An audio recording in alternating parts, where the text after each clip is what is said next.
Hello guys, in this video, I will show you how to change the landing page in Google Ads in this 2025 updated tutorial. So step 1, go to ads.google.com and log into your Google Ads account. Step 2, in the left hand panel, you can click on the campaigns and select the campaign where you want to change the landing page. Step 3, click on the ad groups and then choose the ad group containing the ad that you want to edit. Step 4, go to the ads and extensions and hover the ad that you want to update and click the pencil icon to edit. Step 5, in the edit window, find the field that is labeled final URL and replace the current landing page URL with the new one that you want to use. Step 6, click save to apply the changes, and then Google will review your ad once the URL is updated.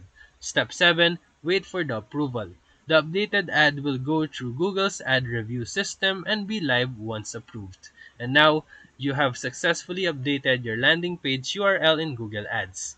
So if this video helped you, feel free to like and subscribe for more quick tutorials, reviews, and comparison videos. Thank you for watching.